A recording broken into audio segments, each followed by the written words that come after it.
ধানবাদ ঘুরতে এসে আমার মতো যাতে না কেস খান আপনারা, সেই জন্যই কিন্তু এই কথাগুলো ভালো করে একটুখানি শুনে রাখুন।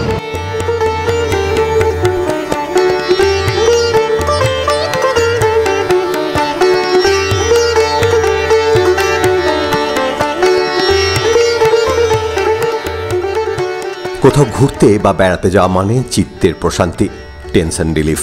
কিন্তু ঘুরতে যাওয়াটাই যদি টেনশন হয়ে যায় তাহলে তো সত্যিই চিন্তার ব্যাপার। সেরকমই একটা ঘটনা ঘটেছিল আমার সাথে। অনেকদিন ধরেই ভাবছিলাম যদি একদিনের ট্যুরে ধানবাদ ঘুরে আসা যায় তাহলে কেমন হয়।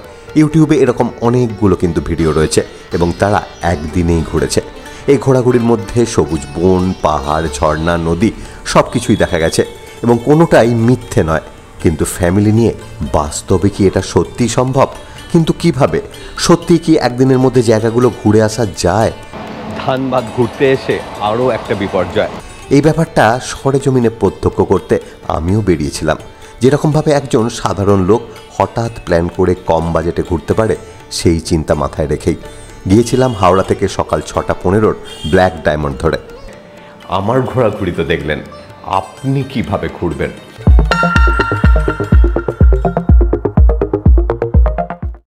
শ্রাবণ মাস যেমন শিবের মাস, সেরকম এই শ্রাবণ কিন্তু ঝর্ণারও মাস। বর্ষার জলে পুষ্ট ঝর্ণার কথা বলছি। আর এই বর্ষার জলে পুষ্ট ঝর্ণা বলতে কিন্তু ঝাড়খণ্ড, আমাদের ঘরের পাশে ঝাড়খণ্ড। এখানে 2 নাইটস 3 ডেজ বিভিন্ন রকমভাবে ঘোরা যায়। তবে আজকে কিন্তু যে জায়গাটায় আপনাদের নিয়ে যাচ্ছি সেটা হচ্ছে কিন্তু দিনে দিনে ঘোরা। হঠাৎ করে প্রোগ্রাম ঠিক হয়ে গেছে। আমি কিন্তু এখন আনরিজার্ভ কম্পার্টমেন্টে রয়েছি। তা হঠাৎ করে ঠিক হয়ে যাওয়া প্রোগ্রাম, সেই প্রোগ্রামে আজকেই যাব, আজকেই ফিরবো। আপনারাও চাইলে কিন্তু এরকমভাবেই এই জায়গাগুলো ঘুরে দেখতে পারেন।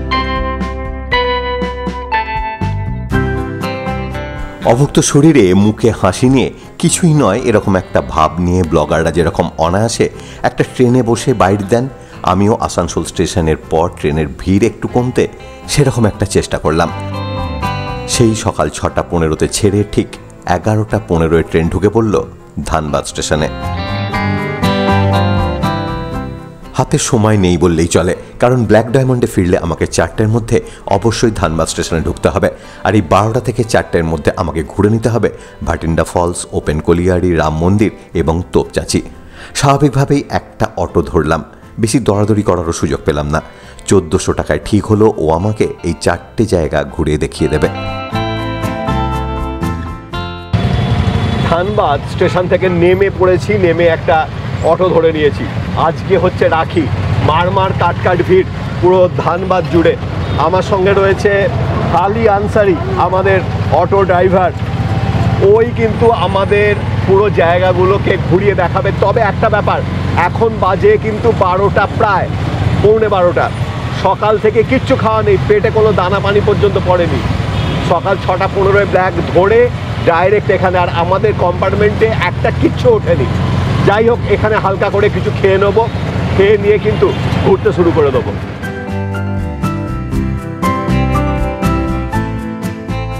ওইটুকু সময়ের মধ্যেই রাস্তার ধারে একটা খাবার হোটেলে ক্ষুণ্ণিবৃত্তি। আমার তো মনে হয় ব্যাপারটা পরীক্ষার মতন। টয়লেট পেলেও ওই 4 ঘন্টার মধ্যেই তোমায় সারতে হবে। অটো তার সর্বোচ্চ স্পিডে চলছে। এটাও একটা বিপজ্জনক ব্যাপার বলে আমার মনে হয়েছিল। যাই হোক, অটো এসে দাঁড় করিয়ে দিল একটা কয়লা খাদানের সামনে। এমনিতেই ওয়েদার আজকে বেশ গরম, তার ওপর কয়লা পোড়ার গরমে জায়গাটা বেশ হিট হয়ে রয়েছে দেখলাম। আর চারিদিকটা একটা কয়লা পোড়ার অদ্ভুত গন্ধ। আমি এখন বেসিক্যালি রয়েছি কয়লা খাদানে। এটা হচ্ছে ওপেন, পুরো পেছন দিকটা দেখুন, পুরো ওপেন। আর এই রিজিয়নটা কিন্তু এই ঝাড়খণ্ডে ধানবাদ রানীগঞ্জ থেকে ধানবাদ, এই জায়গাটা কিন্তু কয়লার আকর বলা যেতে পারে। আর এই জায়গাটা হচ্ছে ওপেন কয়লা খনি। ধোঁয়া উঠছে চারিদিকে একটা পোড়া গন্ধ। পুটকির মোড় থেকে অটোটা বাঁ দিকে ঘুরে গেল। রাস্তাঘাট মোটের ওপর পরিষ্কার, তবে পার্টিকুলার এই রাস্তাটাতে বড্ড যেন বেশি বাম্পার। যত এগোতে লাগলাম চারিদিকে সবুজের সমারোহ বাড়তে লাগলো। বেশ কিছুটা এগোনোর পর একটা জায়গা দেখলাম লেখা রয়েছে ভাটিন্ডা ফলস, সেখান থেকে প্রায় 2.5 কিলোমিটার। আর 2.5 হাত অন্তর সেখান থেকে একটা করে বাম্পার। খাওয়া দাওয়া শেষ করে আমরা এখন যাচ্ছি ভাটিন্ডা ওয়াটারফলসের দিকে। এই ধানবাদ স্টেশন থেকে ভাটিন্ডা ওয়াটারফলস প্রায় 14 কিলোমিটারের মতন ডিস্টেন্স। তবে একটা জায়গা থেকে বাঁ দিকে যখন ঢুকে গেলাম, তারপর অসংখ্য বাম্পার, মানে মোটামুটি ধরে নিন 25 থেকে 30 খানা মতন বাম্পার ক্রস করে, এই দেখুন আরেকটা বাম্পার ক্রস করে তবে আপনাকে যেতে হবে বা পৌঁছতে হবে ভাটিন্ডা ওয়াটারফলস। অনেকক্ষণ থেকেই একটা ঠান্ডা হাওয়া দিচ্ছিল, আকাশ কালো করে এর মধ্যে 2-1 পশলা বৃষ্টিও হয়ে গেল। গরম যা পড়েছিল সেটাই কাম্য ছিল। আমরা ঢুকে পড়লাম ভাটিন্ডা ফলসের এলাকায়। আমি তো বলেছিলাম 30-35টা, এখন দেখছি 50-60 খানার মতন বাম্পারে বাম্পারে ভর্তি। অবশেষে এই বৃষ্টির মধ্যে এর একটা ফিলিংসই আলাদা। ভাটিন্ডা ফলস আমার ওদিকে। এর আগে যখন আমরা মন্দারমণি যেতাম চাউলপট্টি থেকে, তখন নিশ্চয়ই আপনাদের খেয়াল আছে, আমি জানি না যারা অনেক আগে যেতেন মন্দারমণি, প্রচুর বাম্পার ওলা রাস্তা দিয়ে আপনাদের আসতে হতো। এই ভাটিন্ডা ফলস আসার জন্য কিন্তু সেই রকম ব্যাপার। আমি যত সামনে যাচ্ছি ফলসের আওয়াজ তত তীব্র হচ্ছে।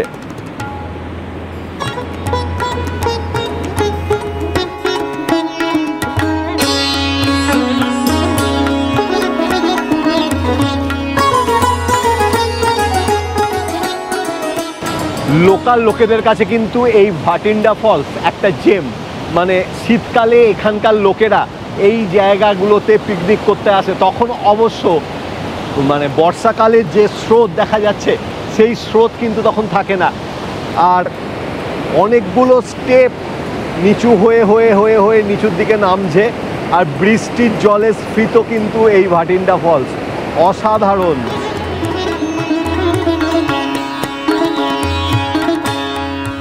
সৌন্দর্য যেন উপচে পড়ছে শরীর জুড়ে, আর তা ধরে রাখতে না পেরে উচ্ছল হয়ে সে বয়ে চলেছে এলাকা জুড়ে। নিজের গতিপথ নিজেই ঠিক করে নিয়েছে। এটাই বর্ষাকালে ভাটিন্ডার মূল আকর্ষণ।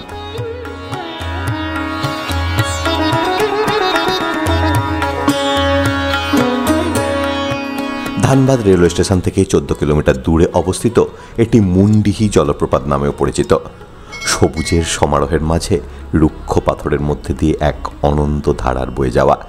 এই ঝর্ণা দেখার জন্য অনেক দূর থেকে আসা যায়, আর আমরাও এসেছি তাই।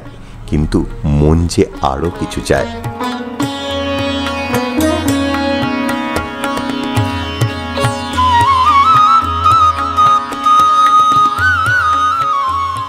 এর আয়ু খুব জোর হলে আর 1 মাস, তারপর ভাটিন্ডার সেই সৌন্দর্য আর থাকবে না। তবে আমি এখানে এসেছি শনিবার, তার ওপর সেদিনকে ছিল রাখি।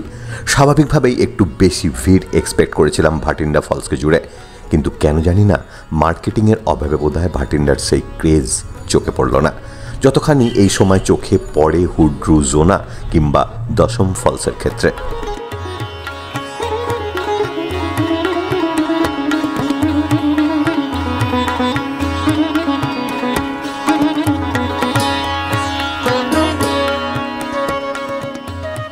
বয়স হয়ে গেলে মানুষের রূপ লাবণ্য যেমন বেশ কিছুটা কমে যায়, তেমনি বর্ষা চলে গেলে ভাটিন্ডার সৌন্দর্য কমে যায় বেশ খানিকটা। কিন্তু সে গেল বর্ষায় যে এক সুন্দরী ঝর্ণা ছিল, তার ছাপ রয়ে যায় সর্বত্র। সুন্দরী হবার জন্য তার আবার আরও একটা বর্ষার অপেক্ষা।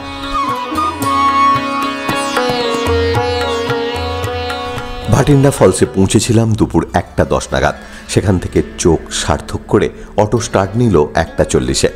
আবার সেই গোটা 50 বাম্পারওয়ালা রাস্তা পেরিয়ে চলে এলাম পুটকির মোড়। সেখান থেকে বাঁদিকে। অটোওয়ালা জিজ্ঞাসা করলো আগে কোনটা যাব।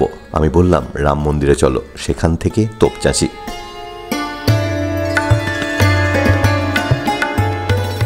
এখন যে রাস্তাটা ধরে যাচ্ছি এটা বেশ পরিষ্কার পরিচ্ছন্ন, আর আমাদের অটো তার সর্বোচ্চ স্পিড মেনটেন করেই চলছিল। এরপরে আমরা চলে এলাম একটা ন্যাশনাল হাইওয়েতে।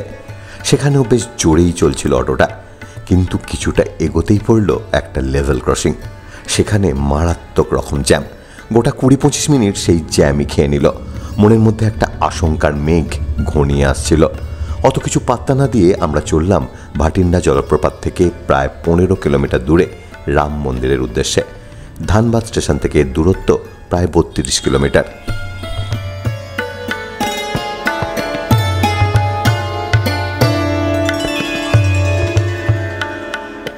চলে এসেছি রামরাজ মন্দিরে। এই রামরাজ মন্দির কিন্তু নতুনভাবে দেখছেন, এটা কিন্তু বহু বছরের পুরনো মন্দির। এটা নতুনভাবে সংস্কার করে এই মন্দিরটা তৈরি করা হয়েছে। এখন বাজে ঠিক 2:10। আজকে রাখি পূর্ণিমা, সেই জন্য কিন্তু এই এলাকাতে মারাত্মক ভিড় মানে দেখতে পাচ্ছেন ভেতরটা। সেদিন ছিল রাখি, স্বাভাবিকভাবেই মন্দিরে ভিড়ও ছিল অনেক বেশি। তাছাড়া সারা ভারতবর্ষের নিরিখে এখন তো রামেরই প্রাধান্য।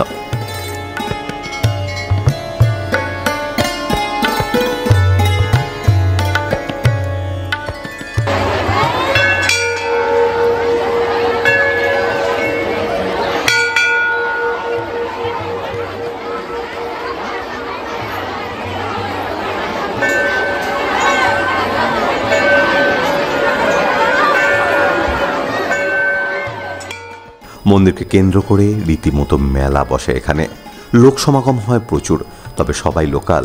তাদের আনন্দে সেদিন গা ভাসিয়েছিলাম আমিও।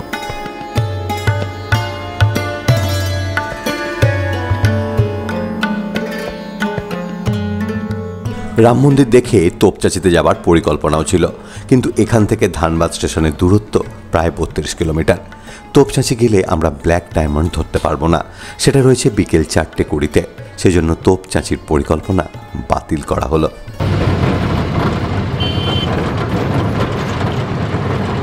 এখন বাজে 3:21। আমরা যাত্রা করছি রাম মন্দির থেকে ধানবাদ স্টেশনের উদ্দেশ্যে, কারণ হাতে কিন্তু একদম সময় নেই। আর এই প্ল্যানটা মানে এই ট্যুর প্ল্যানটা কিন্তু প্রি প্ল্যান নয়, হঠাৎ করে বেরিয়ে পড়া। তাই হঠাৎ করে বেরিয়ে পড়া জন্য বেশ কিছু জায়গায় আমরা কভার করতে পারলাম না, সেজন্য আন্তরিকভাবে দুঃখিত। তবে আপনাদের যাতে না এই রকম হয় সেজন্য বেশ কিছু টিপস আমি দিয়ে দিচ্ছি আপনাদের, সেগুলো অবশ্যই ফলো করবেন। এবার আসছি ভিডিওর সব থেকে ইন্টারেস্টিং পার্টে। আমার ঘোরাঘুরি তো দেখলেন, আপনি কিভাবে ঘুরবেন। আমি অনেক ইউটিউব ভিডিও দেখেছি, তারা 3-4 ঘন্টার মধ্যে দেখাচ্ছে যে এই ধানবাদকে কেন্দ্র করে সাইট সিনগুলো করা সম্ভব। সেখানে পাহাড়, ঝর্ণা, নদী, সবুজ সমস্ত কিছু আছে। আমিও বলছি না অসম্ভব, সম্ভব। কিন্তু আপনি তো এই জায়গাগুলো ফ্যামিলি নিয়ে যাবেন, তা ফ্যামিলি নিয়ে যাওয়ার ক্ষেত্রে কিন্তু অনেক কিছু প্রতিবন্ধকতা আছে। প্রথমেই হচ্ছে, আপনি হাওড়া থেকে যে ট্রেনটা করে আসছেন ধানবাদ, সেটা প্রায় 260 কিলোমিটারের মতন আসছে। এবার নেমে সেখানে গাড়ি কিংবা অটো বুক করে আপনি ঘুরবেন প্রায় 70 থেকে 100 কিলোমিটার। সেখানে হাঁটাহাঁটি, খাওয়া দাওয়া সমস্ত কিছু রয়েছে। এবার আবার ট্রেন ধরে আপনাকে ফিরে আসা। ফ্যামিলি নিয়ে এতখানি জার্নি করাটা কি সত্যি সম্ভব? ব্যাপারটা কিন্তু যথেষ্ট চাপের। প্রতিটা জায়গা দেখলাম, আবার গাড়িতে চেপে পড়লাম, আবার নেক্সট জায়গা। এটা কিন্তু ঘোরার ক্ষেত্রে সম্ভব হয় না। ঘোরার ক্ষেত্রে কিন্তু অনেক বেশি রিল্যাক্সেশন থাকে। সেখানে যাওয়া, সেখানে স্পটে যাওয়া, সেখান থেকে আসা, গল্প গুজব ইত্যাদির মধ্যে দিয়ে কিন্তু বেশ খানিকটা আইডল টাইম বেরিয়ে যায়। আর এই সমস্ত কিছুই কিন্তু এই 3.5-4 ঘন্টার মধ্যে। বাস্তবিক এটা প্রায় অসম্ভব। সুতরাং আপনাকে প্রথমেই এই 3.5-4 ঘন্টার স্কিমটা অ্যাভয়েড করতে হবে। তাহলে কি করবেন? আমার সাজেশন হচ্ছে, অর্থাৎ বেস্ট সাজেশন হচ্ছে, আগের দিন চলে আসুন ধানবাদ। হাওড়া থেকে ধানবাদের অনেকগুলো ট্রেন আছে, তার মধ্যে দুপুর 1:10 ছাড়ে শক্তিপুঞ্জ, আপনাকে 5:30টার মধ্যে নামিয়ে দেবে ধানবাদ স্টেশনে। অথবা বিকেলবেলা কোলফিল্ড ছাড়ে, এটা খুব কমন ট্রেন, 5:20-তে, এটা আপনাকে 10টার আশেপাশে নামাবে ধানবাদ স্টেশনে। এছাড়াও রয়েছে চম্বল এক্সপ্রেস, সেটা 6:45 নাগাদ হাওড়া স্টেশন থেকে ছাড়ে, আপনাকে নামাবে ধানবাদে প্রায় 10:30টার কাছাকাছি। তাহলে স্টেশনে নেমে আপনি কি করবেন? স্টেশনে নেমে ফার্স্টেই একটা কাজ করুন, যেটা হচ্ছে হোটেল চেক ইন। এই ধানবাদ স্টেশনের আশেপাশে 1000 থেকে 2500, 3000-এর মধ্যে প্রচুর হোটেল আছে, এসি নন এসি। স্টেশনের আশেপাশে এই হোটেলটা থাকার সুবিধা হচ্ছে আপনি সমস্ত কিছু অ্যাক্সেস এখান থেকে করে নিতে পারবেন। হোটেল চেক ইন করে চলে আসুন স্টেশনের পাশেই ট্যাক্সি স্ট্যান্ডে, সেখানে একটা গাড়ি বুক করে নিন। এই গাড়ির ভাড়া 2500 থেকে 3500, মানে গাড়ির সাইজ ভেদে বা লোকের অ্যাকোমোডেশনের ভেদে।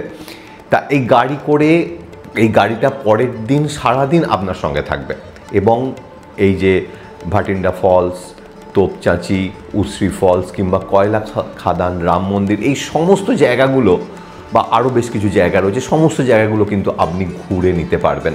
আর একটা কথা, এই যে ট্রেনে আসা যাওয়া, হোটেল, গাড়ি, খাওয়া দাওয়া সমস্ত মিলিয়ে আমার মনে হয় পার হেড 3000 টাকার বেশি খরচা হতে পারে না।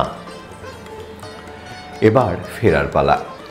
বিকেল 4:20 রয়েছে ব্ল্যাক ডায়মন্ড, 5:40 রয়েছে শতাব্দী, আর সন্ধ্যে 6টায় রয়েছে বন্দে ভারত। তা এই 3টে ট্রেন আপনি অ্যাভেল করতে পারেন। তবে এছাড়াও আর একটা ট্রেন রয়েছে শক্তিপুঞ্জ, সেইটা কিন্তু আমি বলবো অ্যাভয়েড করতে। এবার আমি আসছি, আপনি যদি দিনে দিনে ঘুরতে চান তাহলে কি করবেন। ফার্স্ট কথা হচ্ছে যেটা, সেটা হচ্ছে দিনে দিনে ঘুরবো ধানবাদ, এই চিন্তা করে ধানবাদ না ঘোরাই ভালো। যদি সেটা একান্তই চান তাহলে আমার মতন আমি যেরকমভাবে ব্ল্যাক ডায়মন্ডে এলাম, সেই ট্রেনটা কিন্তু অবশ্যই অ্যাভয়েড করা উচিত। কারণগুলো বলছি শুনুন। ব্ল্যাক ডায়মন্ড এই ধানবাদে এসে নামে সকাল থামায় সকাল 11টা 15-20, আর ফেরার পথে আপনার ব্ল্যাক আছে, মানে ব্ল্যাক ডায়মন্ড আছে 4:20। আপনার হাতে মেরে কেটে 4 থেকে 4.5 ঘন্টা আছে ঘোরার জন্য। তার মধ্যে আপনাকে অটো ঠিক করতে হবে কিংবা গাড়ি ঠিক করতে হবে, করে জায়গায় ঘুরতে হবে, রাস্তায় জ্যাম আছে। এছাড়াও রাস্তা ঘাটের অবস্থা খুব একটা, দেখতে পাচ্ছেন, খুব একটা ভালো কিছু নয়। দ্বিতীয় কথা হচ্ছে, আমার সাজেশান হচ্ছে এক্ষেত্রে আমি যেরকম ব্ল্যাকে করে এসেছিলাম সেরকম অবশ্যই ব্ল্যাকে করে আসবেন না। যদি দিনে দিনে ঘুরতে চান সকালে শতাব্দী করে আসুন, 6:05 হাওড়া থেকে ছাড়ে শতাব্দী, সেইটা করে আসুন। এটা এখানে নামিয়ে দেবে মোটামুটি 9টা 5-10 নাগাদ। এবং আমার মতন অটো না করে, এই যে অটো, এই অটোর স্পিড দেখছেন যাচ্ছে, এই অটো না করে অবশ্যই গাড়ি করুন এবং ফেরার সময় বন্দে ভারতে ফিরুন। তাহলে কিন্তু ওই 9টা 9:30 থেকে আপ টু বিকেল 6টা অবধি আপনি একটা ক্লিয়ার সময় পাবেন। তাতে আপনি যে জায়গাগুলো রয়েছে সেই জায়গাগুলো সমস্ত কিছু আপনি ঘুরে দেখতে পারবেন। এই জন্যই আমার ট্যুরটা, এই ধানবাদ ট্যুরটা পুরোপুরি কমপ্লিট করতে পারলাম না, কারণ ব্ল্যাক ডায়মন্ড ধরার তাড়া রয়েছে। এখন অলরেডি বাজে ঠিক 4টে, এখনও আমরা কিন্তু রাস্তাতে রয়েছি, স্টেশনে গিয়ে পৌঁছইনি। ট্রেন 4:20-তে। আমি যে কেসটা খেয়েছি সেই কেসটা যাতে আপনারা না খান, সেই জন্যই কিন্তু এই টোটোতে করে যেতেই ভিডিওটা করলাম। কারণ স্টেশনে নেমে বা স্টেশনের আশেপাশ থেকে কিন্তু আমার ভিডিও করা সম্ভব নয়। ধানবাদ ঘুরতে এসে আরও একটা বিপর্যয়, ব্ল্যাক ডায়মন্ড মিস করেছি। এত জ্যাম এই ধানবাদ শহরে, মানে কিছুতেই স্টেশনের সময়তে পৌঁছতে পারলাম না। লাস্টে পেছন দিক দিয়ে পৌঁছালাম, তখন দেখলাম ব্ল্যাক বেরিয়ে যাচ্ছে। যাই হোক, সেকেন্ড অপশান যেহেতু বন্দে ভারত কিংবা শতাব্দীতে কোনো টিকিট নেই, সেজন্য কাটার প্রশ্ন নেই। শক্তিপুঞ্জে আছে, শক্তিপুঞ্জে জেনারেল কম্পার্টমেন্টে আসা যায়, কিন্তু সে অনেক দেরি আছে। যতখানি সম্ভব এগিয়ে যাওয়ার জন্য একটা হাতিয়া বর্ধমান একটা প্যাসেঞ্জার আছে, সেটা 4:40 ছিল। তা সেইটা পেয়েছি, সেইটা করেই যাচ্ছি। ছাড়লো 4:50। কখন বাড়ি পৌঁছবো কে জানে। দেখুন, এখন বাজে 11:06 আর আমি এখন রয়েছি ব্যান্ডেল স্টেশনে। হাওড়া ঢুকতে এখনও প্রায় 1 ঘন্টা, আর বাড়িতে সেদিন ফিরেছিলাম রাত 1:45 সময়। কেমন লাগলো আমার এই প্রচেষ্টা সেটা জানাতে কিন্তু অবশ্যই ভুলবেন না। আর যেরকম বললাম সেটাই চেষ্টা করবেন জায়গাগুলো ঘুরে নেওয়ার ক্ষেত্রে। পরের পর্বে আবার দেখা হবে, তবে আজ এ পর্যন্তই। ধন্যবাদ।